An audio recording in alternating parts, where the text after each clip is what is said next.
depuis un petit moment, vous avez remarqué, depuis un petit moment, on a dit qu'on enseignait en posant des questions. En posant des questions.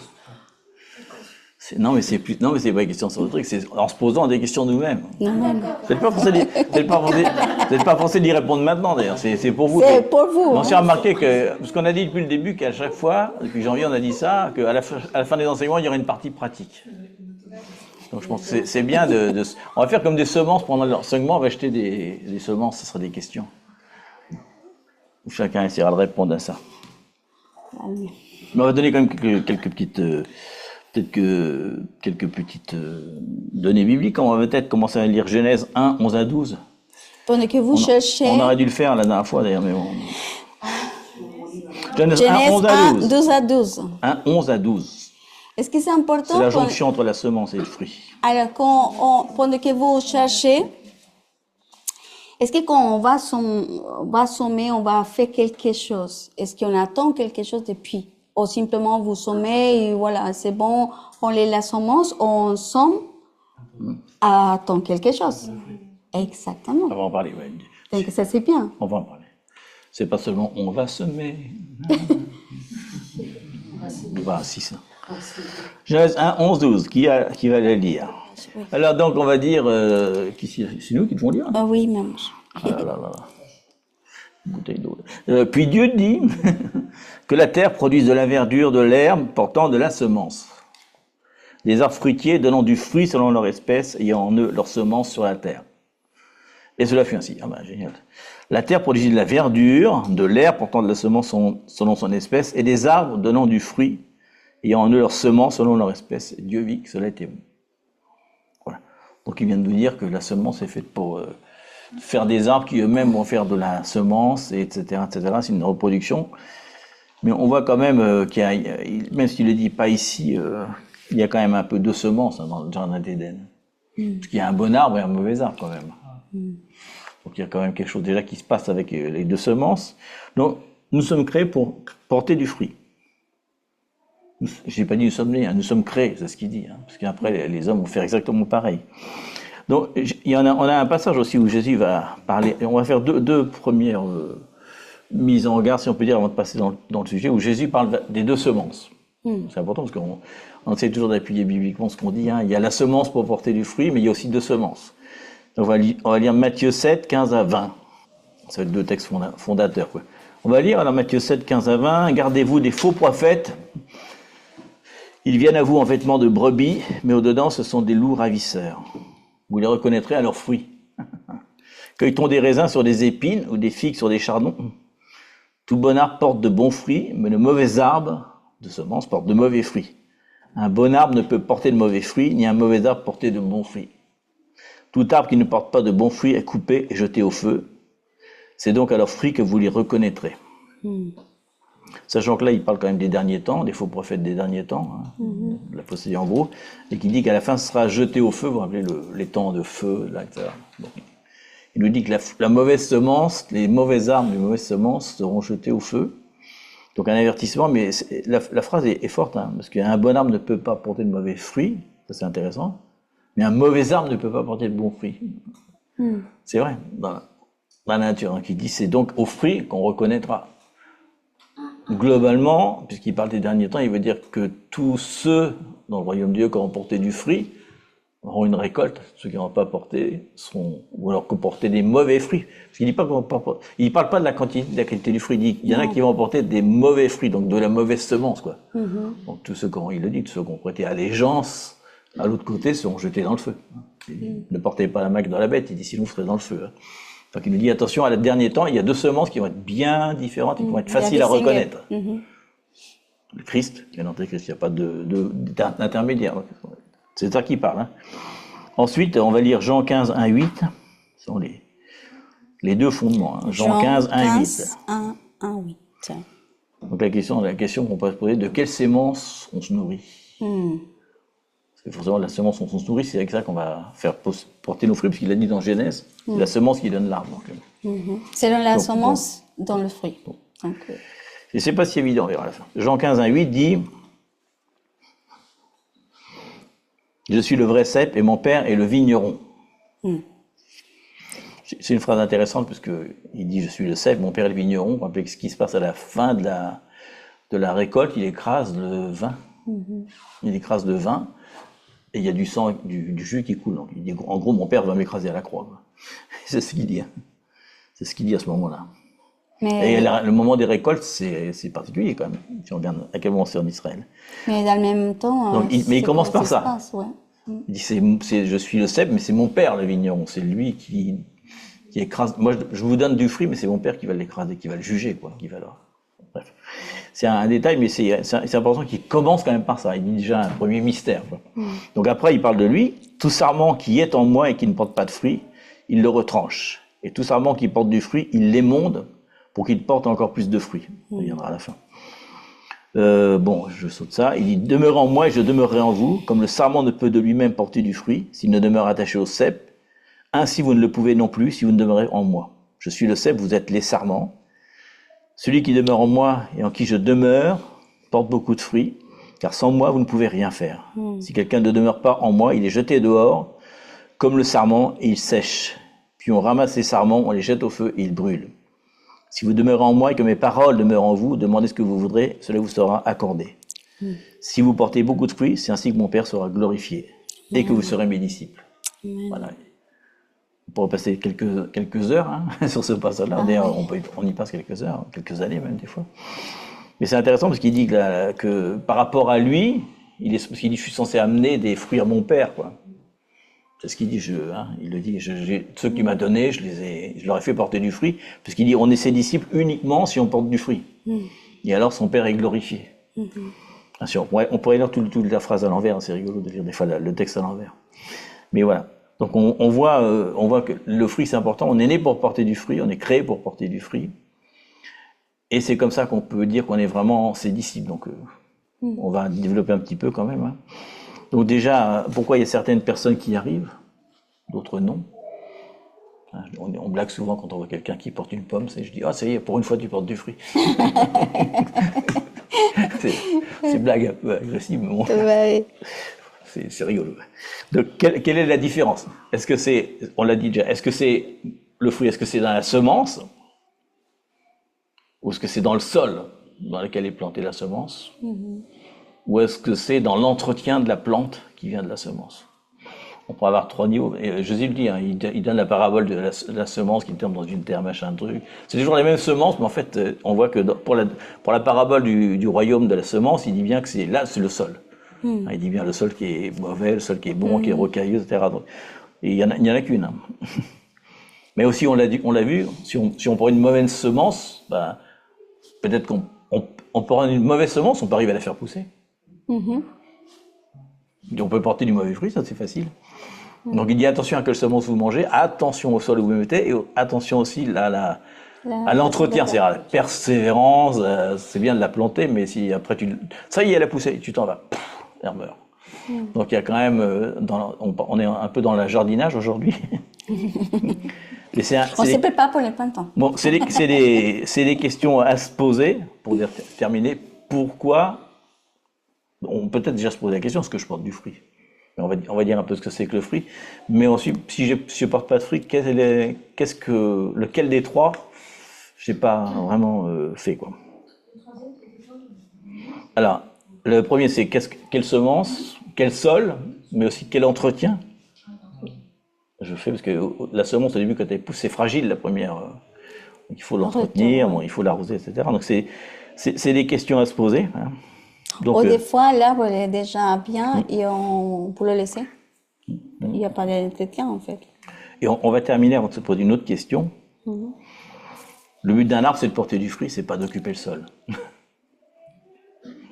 Parce que en fait, les arbres, en plus, dans la Bible, c'est les hommes. Toujours, quand il parle des arbres, même dans l'Apocalypse, il dit les arbres, c'est les hommes, les térébins de justice. Donc, symboliquement, c'est ça. Et on voit justement la parabole du figuier, vous vous rappelez, qu'il a maudit juste parce qu'il n'avait pas apporté de fruits. Alors qu'il lui a dit qu'il porte de fruits, c'était la saison, parce qu'il avait des feuilles. Sachant que, la parabole, on sait, c'est quand Jésus revient, parce qu'il dit qu'il passe devant, et quand il revient, le figuier, c'est au retour de Jésus qu'il le juge, quand même, parce qu'il dit, et Jésus revint, et il avait faim.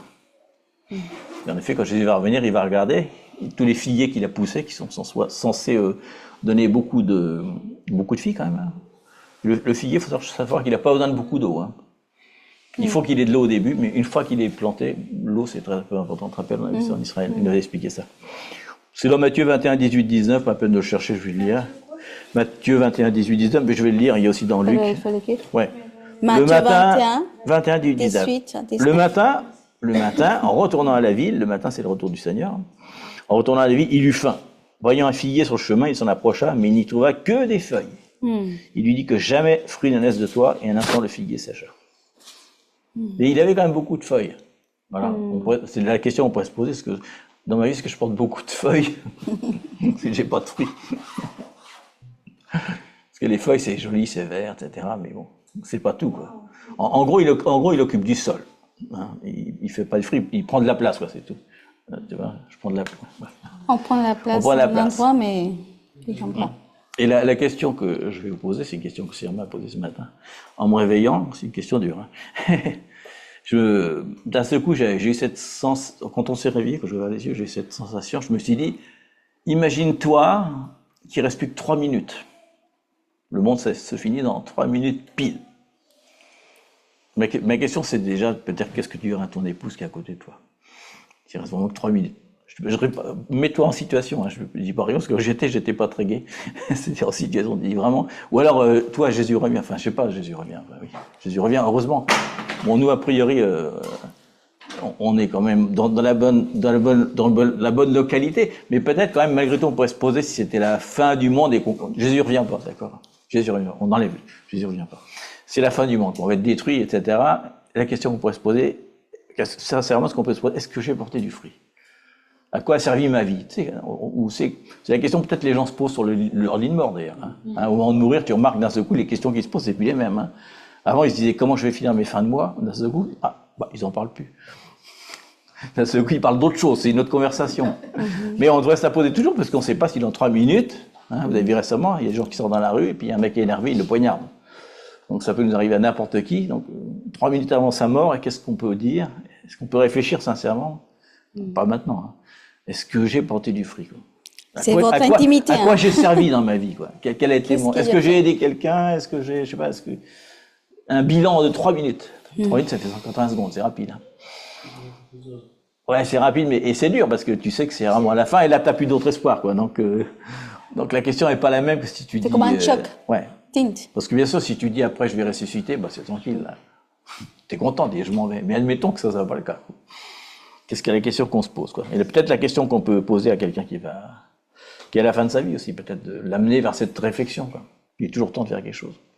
Mais c'est une question importante, hein, parce qu'on peut se dire, finalement, ma vie a servi à rien du tout.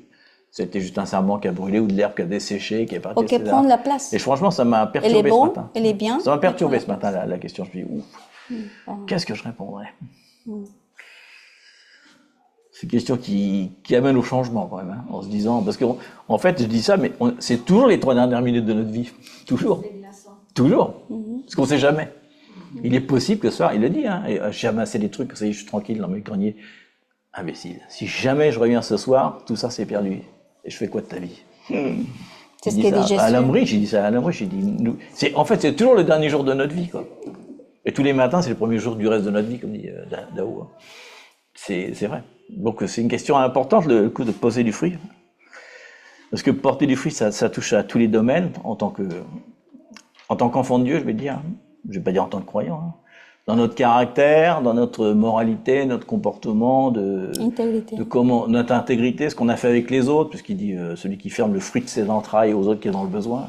Est-ce que j'ai pourvu aux besoins des autres? Est-ce que j'ai servi à quelque chose? Enfin, servi au sens que Jésus l'entende. Hein. Je sers à rien. C'est servir, c'est dire être le ministre de quelqu'un, ministrer, servir, aider. Voilà. Et quelle était même la dimension sociale de ma foi, quoi. C'est important parce que souvent les chrétiens sont un peu dissociés du tissu social, alors qu'on ne devrait pas. On devrait être dans la participation de toutes les bonnes œuvres. Ça devrait être nous qui devons faire les bonnes œuvres, pas les laïcs. C'est pourtant le cas. Voilà, donc, c'est d'établir les royaumes, c'est de vraiment porter la lumière où nous sommes. C'est pas de nous retirer du tout et être cachés. et couper tout. Non, il faut être la lumière. Est-ce que nous sommes la lumière? Et Ce aussi, qui est vraiment important, oui, le la lumière, rayon. c'est ça. Quel est notre témoignage? Quel est notre témoignage dans la société, auprès de notre famille, auprès de notre femme, nos enfants, etc. Même si c'est très important, mais il y a un avertissement très important, c'est Luc 9,25, ça je veux bien que vous le preniez. 9,25. Et ça va pas en contradiction, mais ça va en tension, on va dire, avec ce qu'on vient de dire. Il y a beaucoup de tension dans la Bible comme ça. Luc 9,25.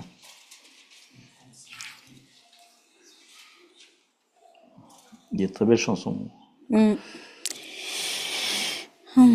DC Talk. Et c'est vrai. Et il dit, et que servirait-il à un homme de gagner le monde s'il se détruisait ou se perdait lui-même? À quoi servirait le témoignage dans le monde si finalement il s'est perdu lui-même? Donc il dit attention, il y a un dysfonctionnement des fois dans certains qui mettent beaucoup de ressources pour le monde, pour gagner le monde, voire même pour évangéliser, pourquoi pas, hein, mais qui négligent leur propre croissance avec le Seigneur. Et pourtant, juste avant, on a vu l'avertissement de Jésus qui dit « Je suis le cep et sarment. Porter du fruit en restant près de moi, c'est pas tout témoigner au monde, c'est la grande commission. » Mais malgré tout, l'intimité, c'est très très important. Comme il dit à la fin « Ouais, j'ai fait plein de trucs, mais je ne t'ai pas connu. » En gros, tu ne m'as pas connu. Quand il dit « Je ne t'ai pas connu », bah, si, il connaît tout le monde. Mais toi, tu ne m'as pas connu, parce que le mot, c'est relation intime, donc c'est à double sens, quoi. En gros, quoi, je t'ai pas connu, mais t'as fait plein de choses, c'est génial. Mais c'était pas ça, quoi. C'était pas vraiment ce qu'il disait. Donc, en plus, la Bible dit pas qu'il faut porter du fruit, elle dit qu'il faut porter beaucoup de fruits. Ah, c'est autre chose. D'ailleurs, ça met la barre un peu plus haute. C'est bien, quoi. Je trouve ça bien. Déjà, tu as dit un verset à la fin, il faut porter beaucoup de fruits. Ouais. C'est lequel? C'est porter beaucoup. Oui, Oui, on on va y revenir un petit peu à Jean 15, mais on va pas le dégrosser. Mais bon. Surtout parce que le Seigneur, toujours, c'est la multiplication. On avait parlé Multiplication. la dernière fois. Dieu multiplie. Vraiment, elle somme quelque chose, il entend la multiplication parce que Dieu est extravagant. Il nous donne son mesure. Il n'y a pas de limite. On avait déjà fait un enseignement là-dessus, puisqu'il y a une parole où il dit un va donner 40%, l'autre 80%, l'autre 100%. Et on pourrait, quand on lit la parole, on pourrait croire que j'ai donné 40%, c'est bien. Il dit pas ça dans la parole. Il dit ce qu'il faut, c'est donner 100%. 80, c'est pas bien, 40 non plus. Mais malgré tout, c'est une croissance. Mais lui, ce qu'il veut, c'est qu'on aille à 100%, au-delà, quoi. Il leur dit, d'abord ici, il y en a qui donnent 0%. Ça, c'est pas bon du tout. 40, on peut s'en satisfaire. 80, oui, mais non, Dieu voudrait vraiment qu'on aille à 100%. Il veut pas qu'on donne. Il veut à fond, quoi. Il veut beaucoup de fruits. Il dit que c'est comme ça qu'il va être glorifié, le Seigneur. Et surtout parce qu'il sait comment il nous a fait. Il nous a créés, donc il sait combien on peut porter. C'est pour ça que quand on parle de lavrer ou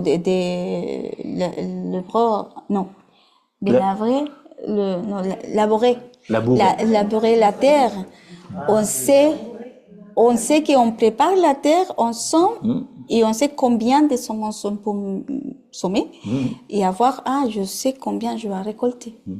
Et pour le Seigneur, lui, il est mathématique. Il le sait, il donne pas pour perdre. Il donne toujours pour gagner, parce qu'il sait. Parce que c'est lui qui vient la semence, c'est dans lui qu'on a tout. Donc il sait qu'avec nous, si on s'approche à lui, c'est pour ça qu'il y a un axe, je pense que c'est très important en Jean 15. C'est avec lui, en lui, dans l'intimité. On peut avoir plusieurs dons, talents, plein de choses, on peut servir, on dit on est bon serviteur et tout. Mais est-ce que je suis vraiment proche à lui? Est-ce que je entends son cœur? J'écoute ce qu'il dit? Est-ce que vraiment je obéis? C'est ce qu'on avait parlé la semaine dernière, que c'est la continuation, en fait. Parce qu'on doit voir, pour sommer, il faut voir le temps, le climat, tout. Et là, c'est le discernement. C'est le temps de sommer, le temps de arroser, le temps de... Même s'il y a la pluie, comment je peux arriver à avoir perdre, ou que se perde pas, la semence ou la récolte. Toujours, il y a le sens de lui comme maître. Même, on voit que Jésus veut pas perdre de semences. Il dit, tous ceux que tu m'as donnés, je les ai fait fructifier. Et je prie pour ceux qui viendront après qu'ils le feront pareil. Alors, est-ce qu'on parle des fruits? Parce qu'on va pas porter des pommes ni des poires quand même. Hein. C'est qu'une parabole, on précise. Certains pourraient penser qu'ils vont... Non, pas au-delà. Non. Alors, c'est quoi les fruits en fait? Vous avez une idée, peut-être, question? De quoi on parle? dans la Bible, parce qu'on va rester sur l'écriture, où est-ce qu'il y a les fruits dans la Bible? Oui. Ensuite? Hein? Il y en a d'autres, pas que ça. C'est pas une question théologique. Hein.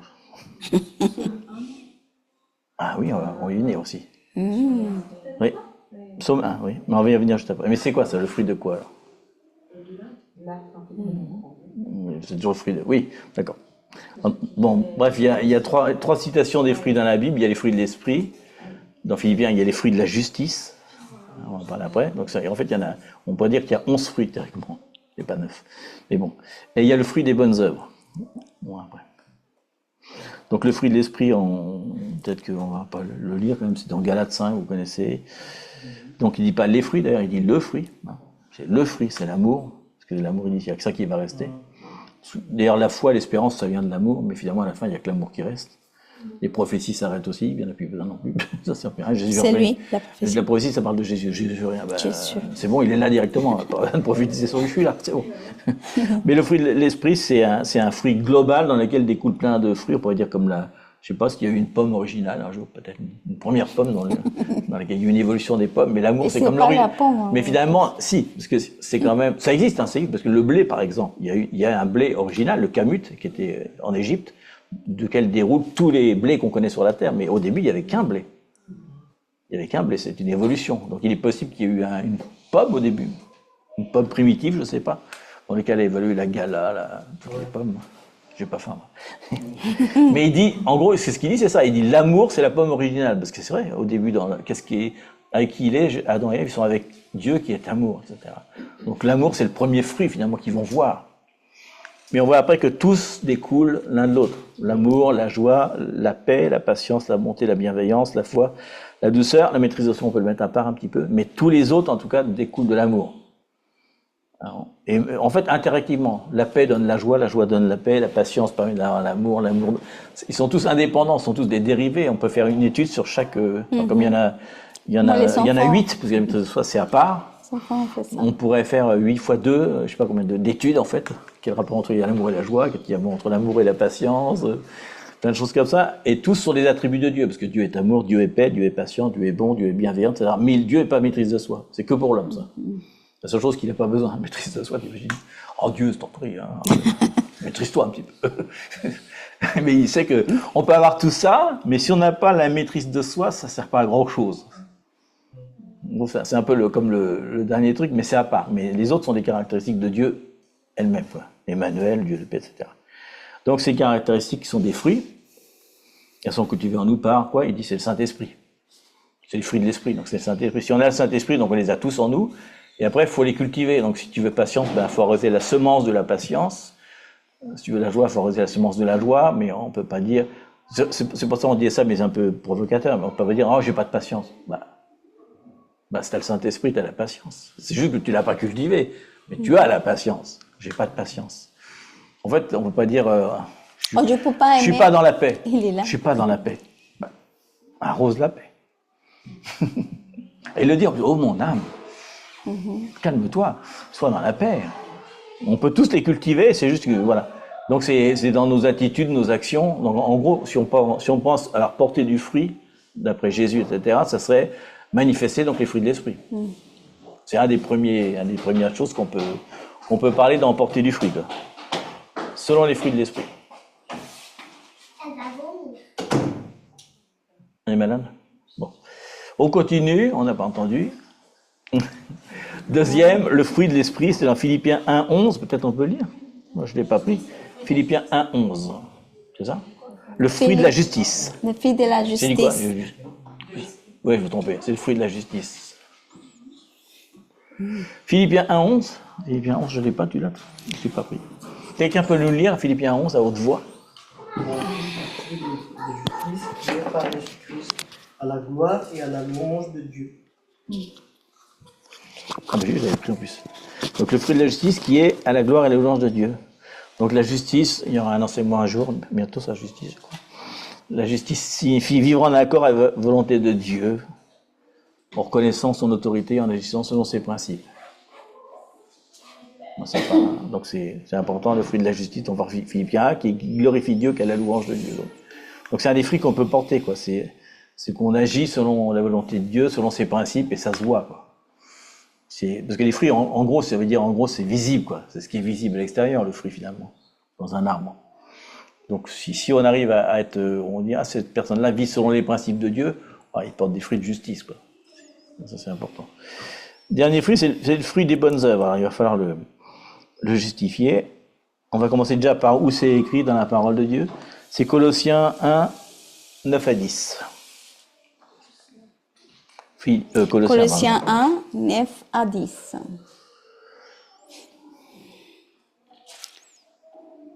C'est bon?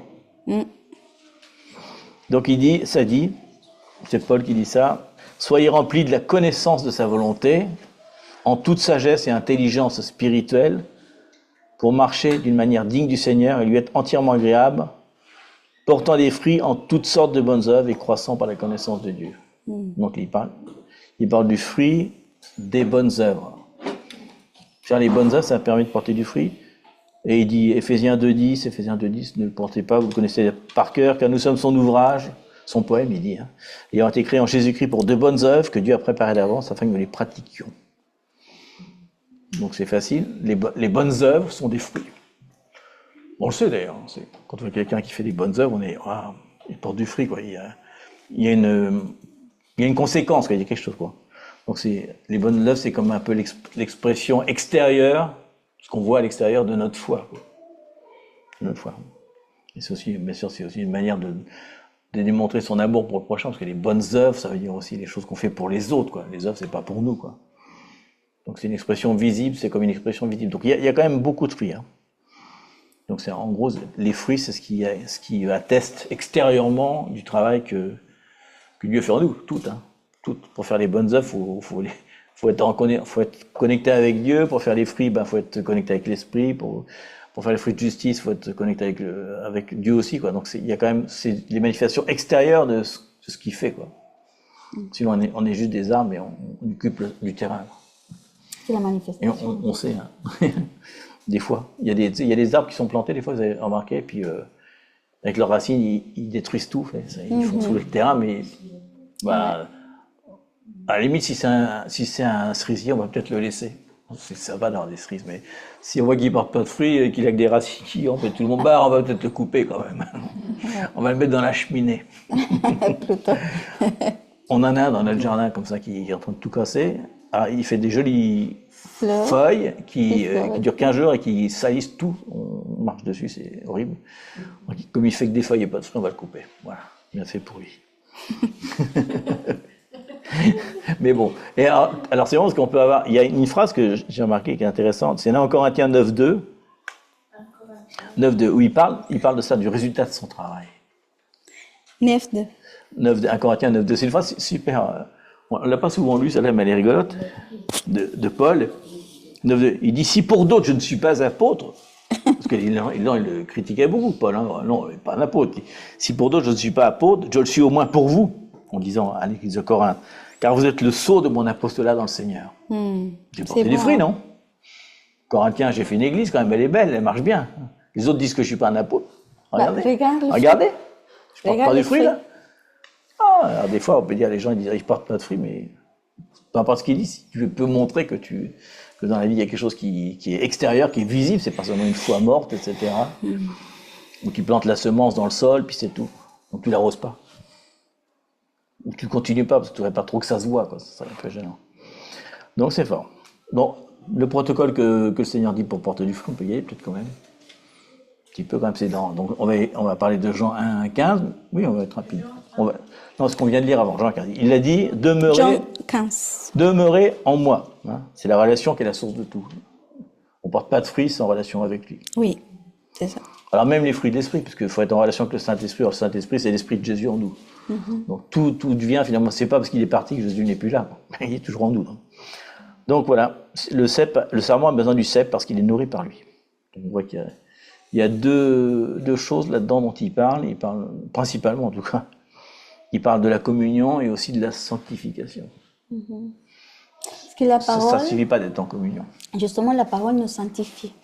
C'est ce qu'il dit. Si on regarde plus, par exemple, ces messages d'aujourd'hui, il y a quelque chose qui commence à nous, nous confronter à nous-mêmes. De dire, alors ces questions, parce que des fois, on vit en mode automatique, piloto, toujours. On vit, on se lève, on travaille, on s'accorde. Et c'est tous les jours comme ça, et on prie pour les aliments, des fois, aussi on prie. Mais finalement, c'est pas de faire choses, c'est d'avoir une relation avec le Seigneur constante. Et qu'on voit sa relation, on peut voir vraiment comment sa parole rentre et on se pose des questions. On peut dire, Seigneur, qu'est-ce que tu vas me dire aujourd'hui, selon ce qu'il on se croise dans la journée. Et là, on commence à se sanctifier parce que la parole nous confronte, on se révèle à nous. Donc, c'est des voiles. C'est pour ça qu'on a chanté tout à l'heure qu'on peut le voir dévoilé. Parce que des fois, on est aveugle. C'est ça ce que, pendant la veille, le Seigneur nous avait parlé de ça. On est amoureux. Et des fois, on entend ça quand on est amoureux. Et des fois, on peut dire, je suis aveugle.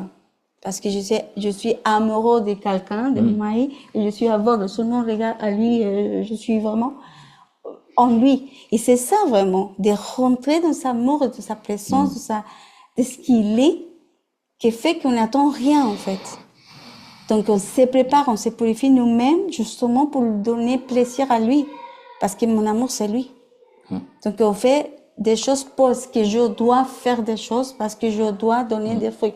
Non, c'est organique. C'est comme conséquence de mon intimité avec lui que les choses se déroulent. Le fait de parler avec lui, d'être conscient de sa présence qu'il habite en moi, ça, il vient pour le fruit. Parce que si je sais que lui, Jésus est l'amour. Donc l'amour, naturellement, est en moi. Sauf qu'on doit le exprimer, laisser manifester à travers de tout ce que je suis. Mais la seule façon, c'est justement à travers de sa purification qui vient pas pour faire quelque chose parce que je dois être saint. Non, simplement parce que la parole se révèle de telle façon que je change pour lui donner plaisir. Je sais pas, pour les couples, par exemple, on fait des choses pour l'autre. Simplement parce que l'autre le plaît. On saigne nous-mêmes pour l'autre. Et donc, ces façons-là, c'est la même relation. Est-ce qu'il y a des choses tellement évidentes, mais on est, je sais pas, Dieu a créé les choses, c'est pour ça que la parole même, le psaume dit, la création parle de lui. Tout parle de lui. Et dans l'exemple d'une famille, d'un couple, de ce qu'on vit le quotidien, il se manifeste. Mais nous, naturellement, en tant qu'humains, je sais pas, on sépare, mais on prête pas attention à ce que Dieu nous parle à travers de l'autre ou des choses qu'on vit chaque jour. Donc ça, c'est pour ça qu'il y a cette intention ou ce désir d'être transformé parce que ces paroles font un effet en nous. C'est ça, de développer le fruit en nous, en fait. En réalité. On va, en lisant le début de Jean 15:1, on va comprendre pas mal de trucs, justement. D'abord, il y a plein de mystères dans ce passage-là. Déjà, il parle de la Trinité. Ici, il parle de la Trinité, c'est intéressant, on va voir, c'est bien foutu. Et il dit, je suis le vrai. Alors, il faut savoir déjà que il parlait à Israël à l'époque. Hein. C'est Jean 15, on a lu tout à l'heure, le cep de Salmon. Oui. Faut confondre peut-être Israël pour comprendre maintenant, parce que maintenant, c'est plus le cas. Le sarment n'est plus attaché au cep, sauf en Israël. Parce que depuis que le vin a été détruit en France, dans les années 1800, ils ont été forcés de faire des greffes, et maintenant le sarment est greffé en fait sur le bois. Donc il y a un intermédiaire, mais à l'époque il n'y a pas d'intermédiaire. Le sarment était directement sur le tronc, ce qui n'est plus le cas. Donc là c'est le cas à l'époque. Et il dit donc je suis le vrai cep, moi Jésus, et mon père c'est le vigneron. Alors c'est intéressant de voir que Jésus, quand le vigneron, son père va l'écraser sur le bois, vous avez remarqué, hein, il parle du bois, hein. Lui-même était le sarment de son père. Il va l'écraser sur le bois, c'est parce qu'il a porté beaucoup de fruits, Jésus. C'est comme ça qu'il a pu saigner autant, parce qu'il avait porté beaucoup de fruits, il a dit, bon c'est bon, le fruit est mûr, moi le vigneron, le père, je vais écraser mon fils sur le truc pour pour que ça coule, quoi. Donc il dit quelque chose de particulier, il le sait ce qu'il veut dire. Donc déjà il dit Jésus c'est le cep, et il dit mon Père c'est le vigneron. Et ensuite il parle de nous. Hein. Il dit donc il dit tout sarment qui est en moi et ne porte pas de fruit, il le retranche, et tout sarment qui porte du fruit, eh ben il les monte, c'est-à-dire qu'il va encore le tailler encore plus. Encore, ça fait encore. On va voir, après ça fait mal l'émondage. Hein. Il coupe un peu plus parce que je voudrais bien qu'il porte encore un petit peu de fruit, quoi. Non, ça parle des épreuves un petit peu. Et la première chose qu'il dit, il y a cette phrase mystérieuse, on peut dire, qui dit, parce qu'on parlait de la sainteté, il dit déjà vous êtes purs à cause de la parole que je vous ai annoncée. Donc déjà, il dit déjà que la parole nous a déjà rendus purs, ce qui est le mot saint aussi, hein, sanctifié, séparé, original, différent, je sais pas comment on pourrait dire comme ça. Et il dit ensuite, demeurez en moi et je demeure en vous. C'est-à-dire que si on demeure en lui, il demeure en nous. Pourquoi ? Parce qu'il y a le Saint-Esprit en nous. Donc il parle là du Père, du Fils et du Saint-Esprit. Il dit, c'est grâce à l'Esprit que j'ai mis en vous, vous pouvez demeurer en moi. Mais si vous ne demeurez pas proche du Saint-Esprit, ça va être difficile de demeurer en moi. Il dit que la seule façon que vous puissiez demeurer en moi, porter du fruit, c'est être dépendant du Saint-Esprit. Pas de Jésus. Hein. On voit que Jésus était dépendant de son Père, et ensuite il dit, c'est mieux que je m'en aille à la droite du Père, parce que comme ça je vous envoie le Saint-Esprit et vous pourrez avoir une communication avec moi. Vous vous rappelez le Père qui choisit l'époux, et après l'époux s'en va, il ne parle plus avec sa fiancée qu'avec un messager, le Saint-Esprit, qui communique avec nous. Donc si on est dépendant du Saint-Esprit, il insiste, alors vous êtes en moi, et alors vous êtes dépendant de mon Père aussi, quoi. Donc pour ça il nous dit la proximité avec le Saint-Esprit, ou avec lui, hein, quand on est proche de Jésus, Jésus n'est pas là, il est assis à la droite du Père. Donc, il n'y a que le Saint-Esprit qui peut être proche de nous. On ne peut pas être proche de ça. Donc c'est important. Donc, il le dit, important, la communion, la sanctification. Donc on a ça. Donc c'est une relation, voilà. Et là, ce que dira tout à l'heure par rapport au psaume 1, 3. Le psaume 1 à 3, le fameux psaume qu'on chante sans arrêt ou qu'on déclare sans arrêt. Heureux l'homme qui ne marche pas selon le conseil des méchants, qui ne s'arrête pas sur la voie des pécheurs et ne s'assied pas en compagnie des moqueurs, mais qui trouve plaisir dans la loi de l'Éternel et qui la médite jour et nuit. Il est comme un arbre planté près d'un courant d'eau, il parle bien de la proximité avec Jésus, hein, qui donne son fruit en sa saison. Tout ce qu'il lui fait lui réussit. Il y a cette promesse en même temps quand on porte du fruit. Tout ce qu'il fait lui réussit selon le royaume de Dieu. Mais j'aime bien parce qu'on voit les 3 niveaux. Hein. On dit déjà marchez pas. Parce que des fois, tu marches avec quelqu'un, après, tu t'arrêtes pour l'écouter. Finalement, tu t'assois. Qu'est-ce que tu dis comme ça ? Le méchant, il est à côté de toi. Au début, tu marches avec lui, tu ne te rends pas compte. Mais des fois, tu peux t'arrêter avec lui. Finalement, tu peux même carrément t'asseoir avec lui, commencer à discuter, quoi. Et là, le fruit, c'est pas très bon.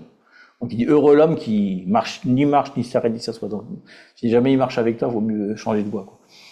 Attends pas de t'arrêter ou de parler avec lui. Donc, c'est fort, mais il dit en tout cas que ça va donner du fruit, quoi. Comme un arbre près de l'eau, bien sûr, ça parle de Jésus, c'est toute une allégorie, bien sûr. Hein. Tout ce qui est fait, il réussit. Donc ensuite, la sanctification, c'est l'émondage, en fait. Parce que la sanctification, ça veut dire que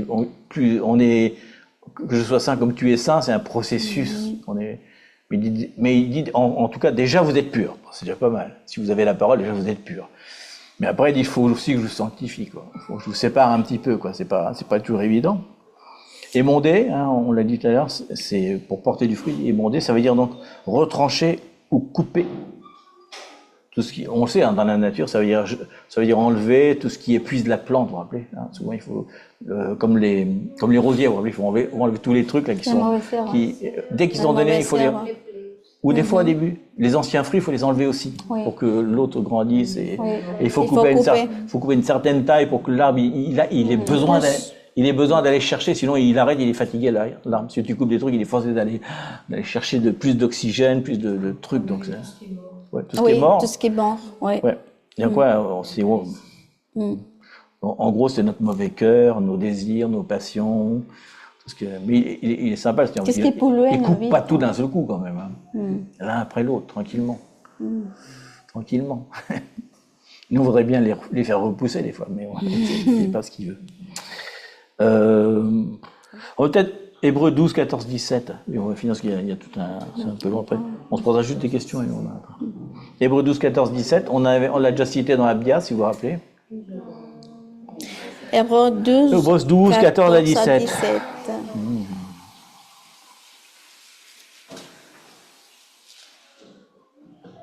Et là, ça parle justement encore un petit peu de ça, hein, de l'émondage en même temps.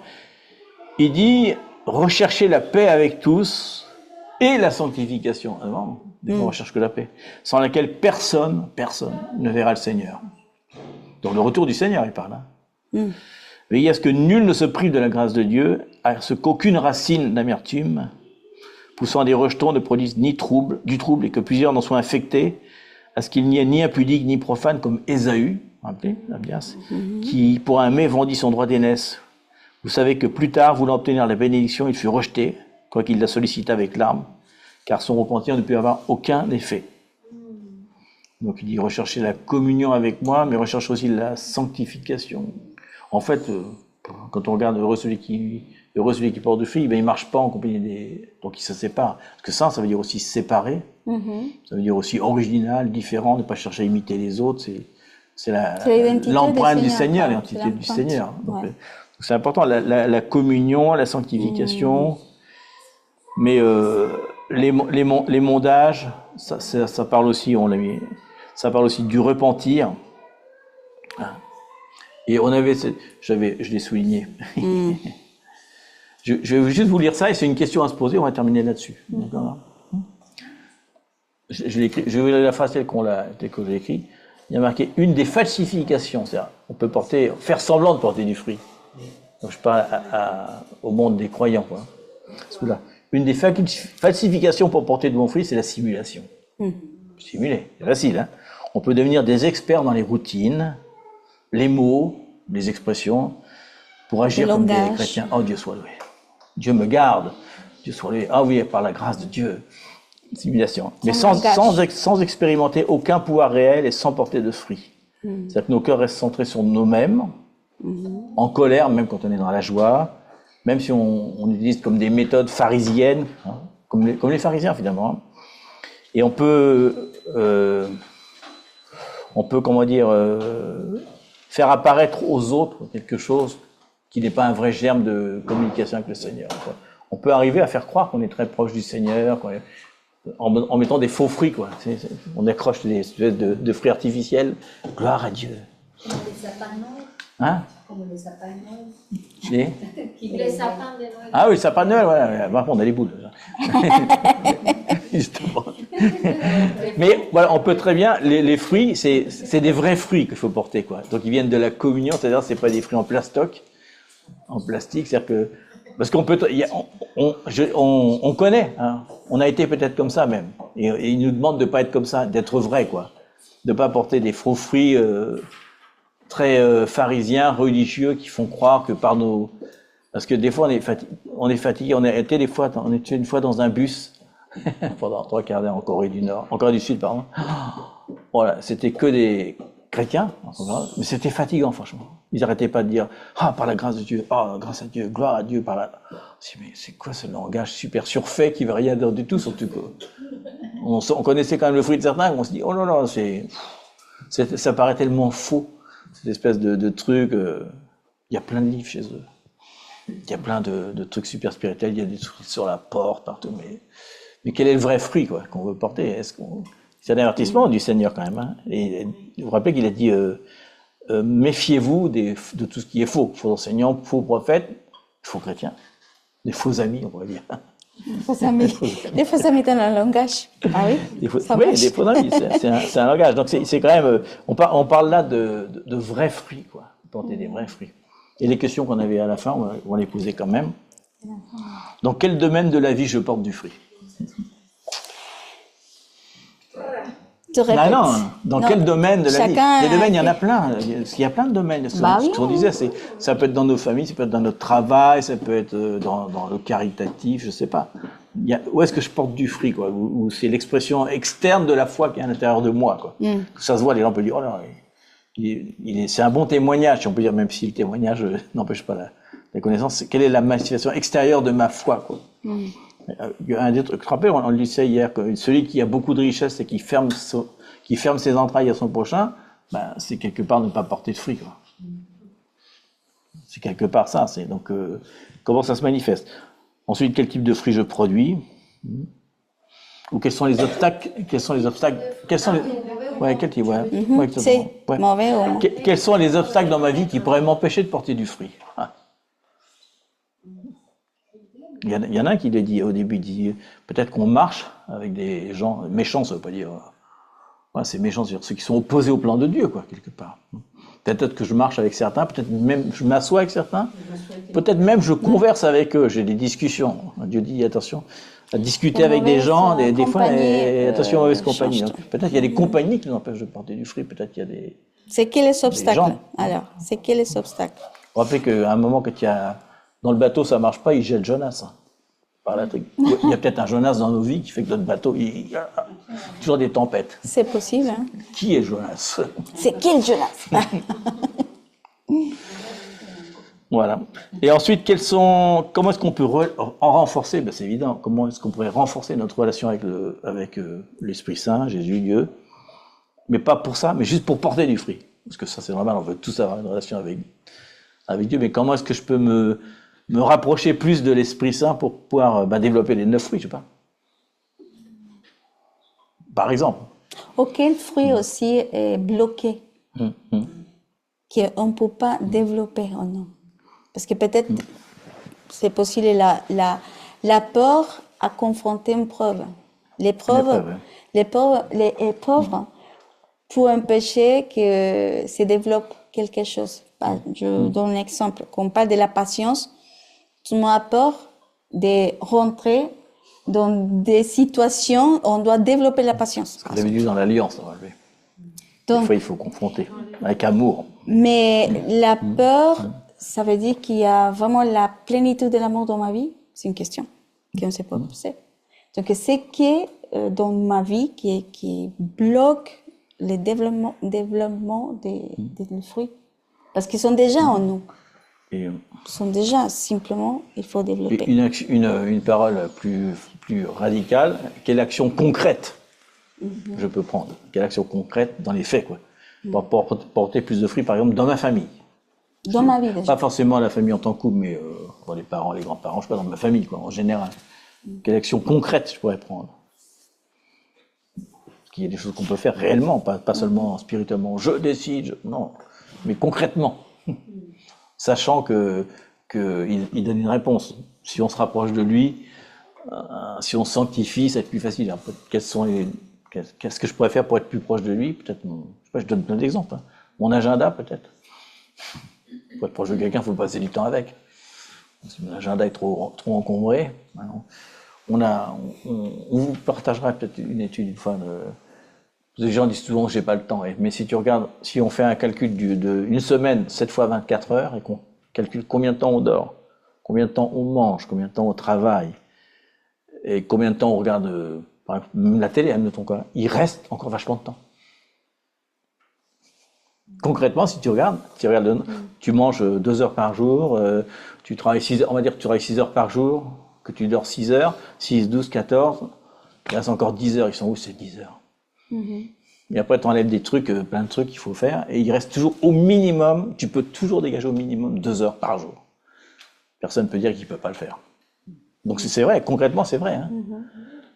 Mais c'est fou parce qu'on dit souvent, j'ai pas le temps de passer du temps avec Dieu. C'est un slogan maintenant. Alors, en fait, si tu prends prends un agenda, écris dans la journée tout ce que tu fais heure par heure, et tu vois en fin de semaine, tu dis, mais c'est incroyable. J'ai vachement de temps, j'ai beaucoup de temps. Et ça, c'est un truc concret. Parce qu'il dit, si concrètement vous passez plus de temps, vous porterez plus de fruits. Et combien de temps? Et il dit pas que tu feras l'effort, c'est le fait d'être en la relation avec la personne que ton fruit va se développer. Parce que il dit déjà vous êtes pur à cause de la parole. Donc passer du temps avec lui, c'est lire sa parole. Donc déjà quand tu lis le truc, ça te purifie. Donc voilà, sanctifier, ça veut dire aussi séparer. Combien de fois je prends du temps de me séparer, de pas être avec des gens quoi, pour passer même un quart d'heure, je sais pas. Des actions concrètes. Quoi. Et comment la famille peut pouvoir dire il est différent quand même. Hein. Il est plus comme avant. C'est bizarre. Avant, il était bizarre. Hein. Il buvait du vin à fond. Il avait des blagues super désagréables. Je parle de moi. Il dit, mais tu veux pas de vin? Non, je veux de l'eau.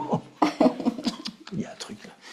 C'est pas bon ça. Non, mais je veux dire, il y a des actions concrètes qu'on peut faire si on veut que ça soit. Parce que c'est vachement bien porter du fruit. C'est beau comme enseignement. Franchement, c'est génial parce qu'on a envie de. On est qu'est-ce que j'aimerais avoir plus de patience, ou qu'est-ce que j'aimerais avoir plus de joie, qu'est-ce que j'aimerais avoir plus de paix. maîtrise de soi, non. Non, celle-là, non, celle-là n'est pas bon. C'est trop dur, après il faut prendre des décisions. Mais les autres, on aimerait tous avoir la paix, la joie, la bienveillance, tout. Mais quelles sont les actions concrètes qu'on peut prendre? Parce que si on n'a pas de patience, quelles actions concrètes on peut faire pour avoir de la patience? Il faut être patient. Parce qu'au final, c'est pour que Jésus soit imprimé en nous. Oui, et qu'à la fin, le Père soit glorifié. Il dirait, que lui soit glorifié. Regarde un peu ce que je t'amène, Seigneur. Waouh, ils sont bien, ceux-là. On a envie d'être comme ça, parce que Jésus revient bientôt quand même. Bah oui. Et si on se rappelle des 3 minutes, plus que 3 minutes, aïe, aïe, aïe. Il est trop tard pour porter du faux si vite, donc il faut commencer maintenant, aujourd'hui. On va prier et Ouais. On va partager ce que les enfants ont reçu aussi. Oui. Merci Seigneur pour le fruit, Seigneur. Le fruit qui est le signe d'un arbre en bonne santé, Seigneur. Bonne santé spirituelle, Seigneur. Merci d'avoir parlé à nos cœurs, Seigneur. Pas seulement à nos âmes et à nos entrailles, mais aussi à nos cœurs, Seigneur. Pour qu'on puisse vraiment comprendre que toi, Seigneur, tu te glorifies, Seigneur. Si on porte du fruit, mais surtout beaucoup de fruits, Seigneur. On veut vraiment avoir cette vie en abondance, Seigneur, qui est une vie de beaucoup de fruits, Seigneur, qui peuvent aussi nourrir les autres, Seigneur, qui peuvent pas seulement être pour nous, mais qui soient des fruits, Seigneur, du reflet de ta présence en nous, Seigneur. Tu vis en nous, Seigneur, tu l'as dit. On le dit tous, je suis né de nouveau, j'ai l'Esprit Saint en moi, Seigneur. Alors aide-moi, Seigneur, à prendre des décisions avec la maîtrise de soi, de moi, pardon, plutôt, pour pouvoir porter plus de fruits, Seigneur, que tu sois glorifié, Seigneur. C'est même pas pour faire un show, Seigneur, montrer que ma foi est en action, c'est carrément, c'est même pas pour mes œuvres, Seigneur, parce que ces œuvres, on te les donne, Seigneur, mais que tu sois glorifié, Seigneur, que les gens puissent dire, oui, ceux-là, ils étaient vraiment, comme dit avec Pierre et Jean, qu'ils ont prêché, Seigneur, c'est des incultes, mais pour moi, on voit qu'ils étaient avec Christ, hein, quand même. Il y a quelque chose qui est, et on peut rien dire, parce qu'en plus, il y a quelqu'un qui a été guéri à côté d'eux. Alors merci, parce que les bonnes œuvres, Seigneur, vont faire que quand les gens vont vouloir nous juger, ils pourront pas nous juger, parce que ils verront les œuvres, Seigneur, que tu as fait, comme disait Paul. Il y a un fruit, Seigneur, qui sera indéniable, Seigneur, et nous va faire des fruits indéniables, Seigneur, qu'on ne puisse pas dire qu'ils viennent de Paul ou de Jean ou de Pierre, mais qui viennent de Jésus, Seigneur. Amen. Les fruits de Jésus, Seigneur. Saint-Esprit, Seigneur. Merci pour ta présence en nous, surtout merci, Seigneur, parce que tu l'avais bien dit, il vaut mieux pour vous que je m'en aille, et je vous laisse le Saint-Esprit. Et là maintenant, on comprend vraiment cette parole, Seigneur. Il fallait vraiment, c'était bien que tu t'en ailles. Parce que le Saint-Esprit de Dieu et de Jésus en nous, Seigneur, qui contient tout l'univers, Seigneur, toute la parole de Dieu, c'est notre aide, Seigneur, c'est notre consolateur, c'est celui qui nous permet de manifester les fruits, Seigneur, c'est la source de l'eau abondante dont tu parlais, Seigneur. Quand on vient à toi, des sources d'eau coulent de notre sein et vont même vers les autres, Seigneur, et arrosent tout, Seigneur. Merci de déborder de nous, Seigneur, d'arroser la bonne semence, Seigneur, de nous donner le bon sol, Seigneur, et de nous aider à persévérer pour continuer à entretenir la plante qui un jour devient un arbre et un jour porte du fruit, Seigneur. Amen. Merci, Papa. Merci, Seigneur. Merci, Seigneur. Amen.